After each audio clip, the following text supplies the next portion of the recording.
We're going to be unpacking some pretty heavy ideas today. Oh, yeah. From the Kybalion and other sources. All right. But buckle up. don't worry. Yeah. We'll have some fun along the way. We'll try to. Think of it like exploring a cosmic Matryoshka doll.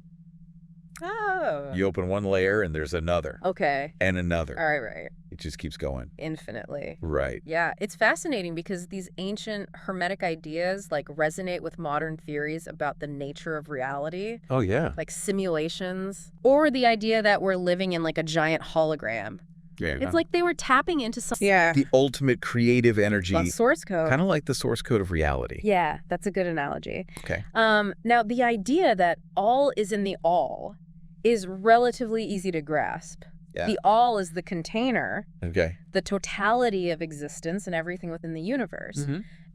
Galaxies, planets, us. Yeah. Even that coffee cup you're holding. I was going to say, The microphone. the microphone, even Yeah. they were all part of that totality. Okay, I'm with you so far. Okay. The all is the big cosmic soup, Yes. and we're all swimming in it. Exactly. But the second part of the phrase, Yeah. the all is in all, Here we go. that's where my brain starts to do a little twist. Right. How can the all, this Mhm. infinite, all-encompassing source, Yeah. also be contained within every single thing in the universe? Right. It's like saying the ocean Yeah. is inside a drop of water. Exactly. That's the paradox at the heart of this concept. Okay. And it's a key principle in Hermetic thought.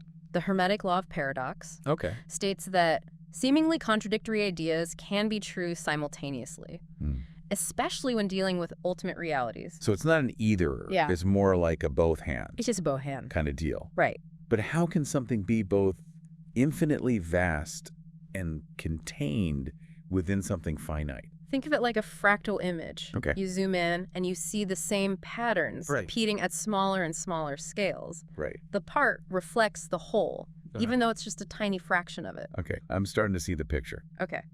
So even though we're tiny, finite beings, Right. compared to the vastness of the Yeah. all, Yeah. we still contain a reflection of that infinite essence. Exactly. Kind of like how a single cell in our body Yes. contains our entire DNA. Exactly. It's a mind-bending idea, It is. but it speaks to the interconnectedness of Yeah. everything in the universe. Right. We're all part of this grand tapestry Mhm. woven from the same cosmic fabric.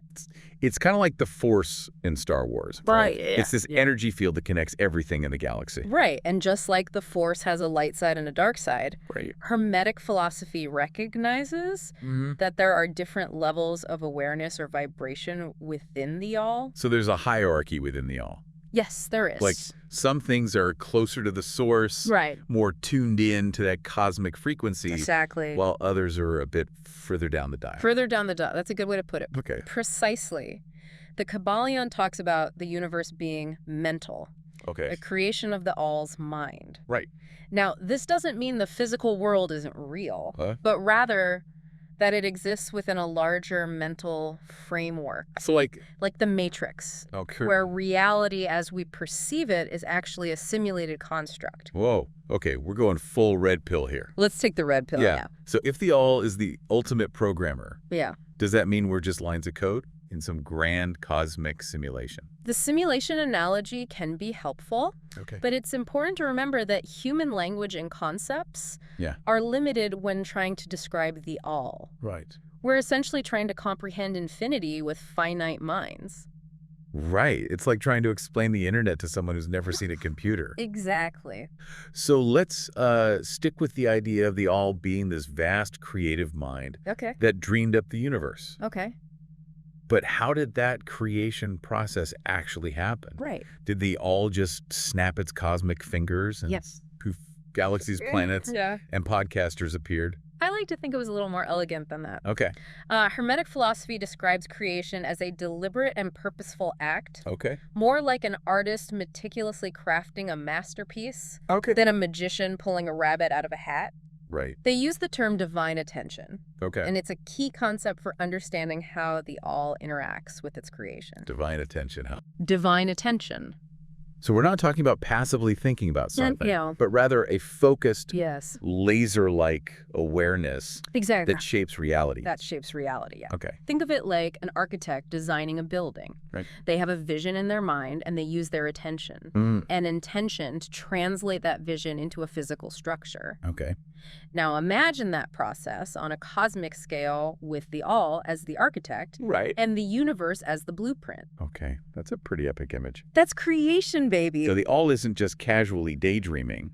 No. It's actively projecting its awareness, Yes. shaping the very fabric of existence. Shaping the very fabric of existence that is divine attention. Wow. And this divine attention is what differentiates the various levels of existence within the all. Okay.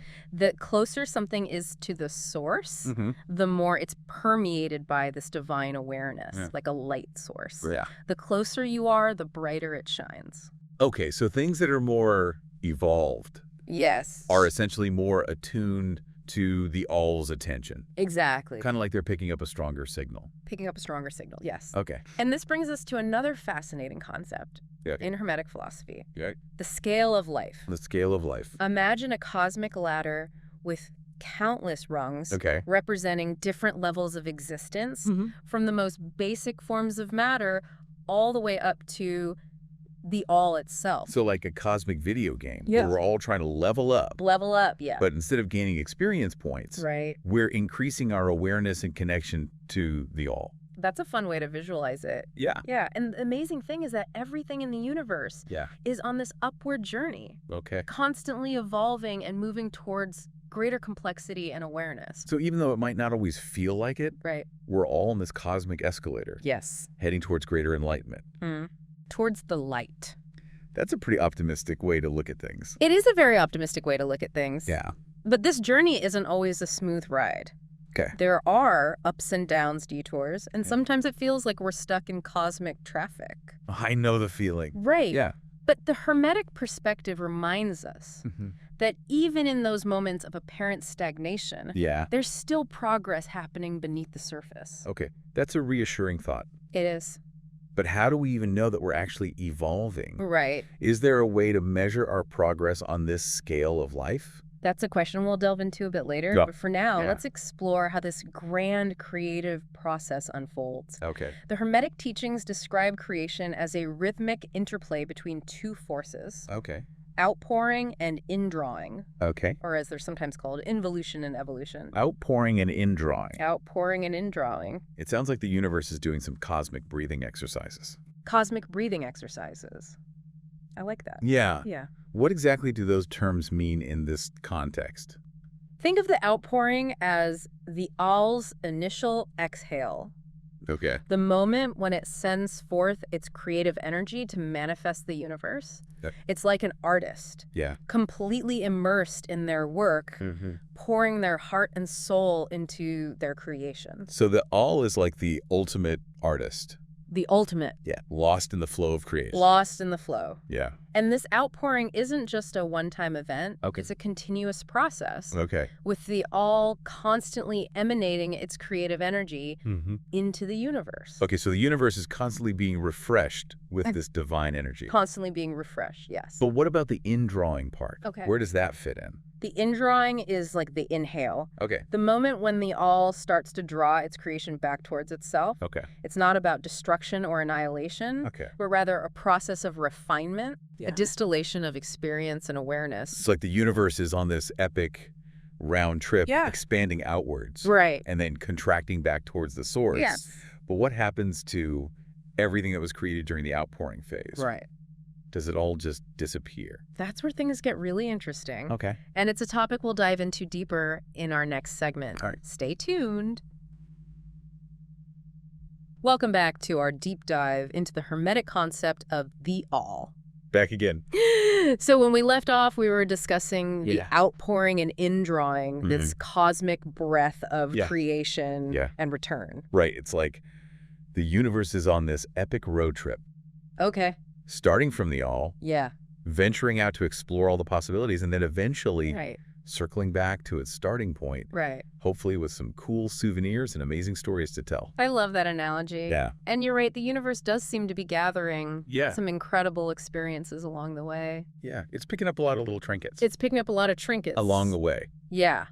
But before we explore the ultimate destination of this cosmic journey, Okay. let's delve into how that initial outpouring of creative energy Yeah. led to the mind-boggling diversity of life we Right. see today. Yeah, it's pretty wild to think that everything from galaxies to goldfish originated from that single point of unity, the all. It is wild. It's like looking at a finished puzzle Yeah. and trying to imagine all the pieces Right. jumbled up in the box. That's where the Hermetic law of individualization comes in. Okay. Think of it like this. Right. Imagine you're baking a cake.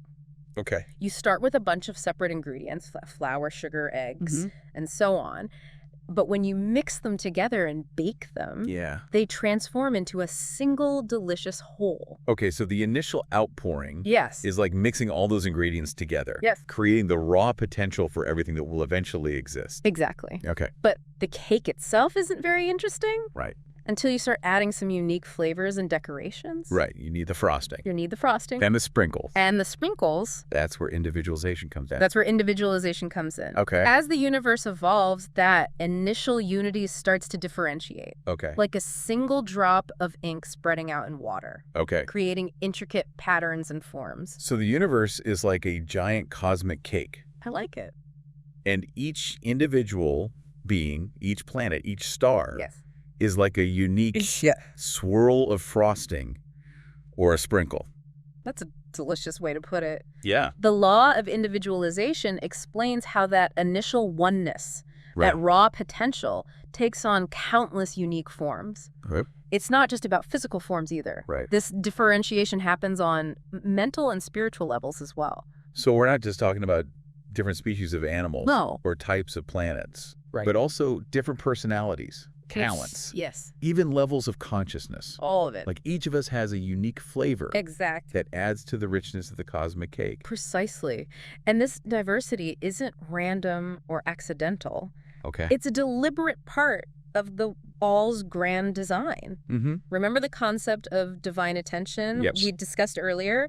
The idea that the all isn't just passively thinking about the universe, but Yes. actively shaping and molding it Exactly. with focused awareness. focused awareness, yes. Now imagine that divine attention as a spotlight. Okay, When it's focused on a single point, right. it creates intense heat and energy. Yes.